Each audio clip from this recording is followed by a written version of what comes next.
Magtapon ng palayok ng isda na kasing laki ng kabaong sa ilalim ng dagat at makahuli ng maraming seafood. Ang sagot ay tiyak na magugulat sa iyo. Matapos lumubog ang palayok ng isda sa ilalim ng dagat, sumisid ang magkapatid para mamitis ng potfish at pumunta sa Coral Reef Beach para makahuli pa. Maraming isda, ngunit napaka-espesyal ng lokasyon ng fish cage. Dapat itong ilagay sa isang daluyan ng isda na madalas bisitahin ng mga isda. Ang Reef Beach na ito ang pinakamagandang lokasyon. Matapos ilagay ang fish cage, itinulak nila ang maliit na bangka sa dagat at saka muling sumisid. Bumaba siya para kunin ang mga corallay sa seabed. Ang mga coral stone na ito ay may mahusay na gamit. Sa pagtutulungan ng magkapatid, mabilis silang nakasakay ng bangka. Pagkatapos ay pumunta ang dalawa sa lugar kung saan matatagpuan ang kulungan ng isda at itinapon ang lahat ng mga batong corallay sa bangka. Huwag matakot na ang mga batong ito ay makapinsala sa kulungan ng isda. Pagkatapos ay pindutin ang bawat coral stone pababa. Hindi lamang nito napigilan ang ichthyosaur na tanggayan ng tubig, ngunit nagbigay din ng takip. Nang handa na ang lahat, lumabas siya at hiniling ang kaibigan na kumuha ng mangkok. Pagkatapos ay nagwiwisik siya ng tinagtad na karne ng isda sa hawla. Para makaakit ng mas maraming isda, nagwiwisik din siya ng tinagtad na karne ng isda sa labas ng hawla. Kaya ilang isda ang mahuhuli ng fish cage na ito? Ang sagot ay malalaman sa lalong madaling panahon. Masyadong maagang pumasok sa hawla ang magkapatid. Kinaumagahan, diretso siyang sumisid. Mula sa malayo, isang malaking ichthyosaur ang nakitang tahimik na nakahiga sa seabed. Ginagawang inaabangan ito ng mga tao.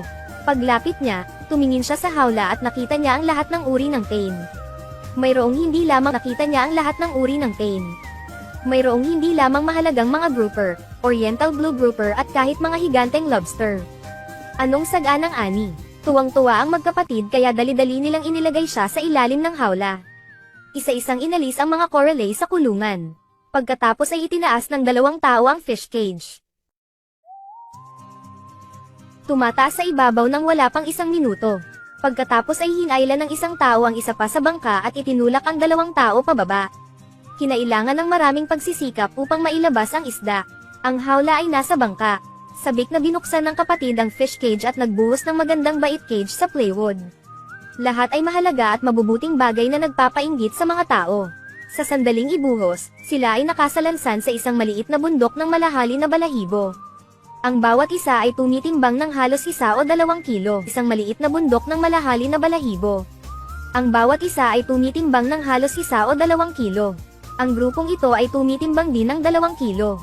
Sa China, ito ay nagkakahalaga ng 12 dosenang dolyar. Bagamat ang mga isdang ito sa balat ng masama ay hindi kasing halaga ng isda ng grupong. Ngunit kumita pa rin ng maliit na halaga. Hindi sapat ang isang pufferfish para mabusog sila, kaya pinakawalan nila ito. Mayroong ilang mga lobster sa dagat, 2 malalaking lobster na tumitimbang ng halos 2 kilo. Ang pinakamahalaga ay itong 2 guhit na isda.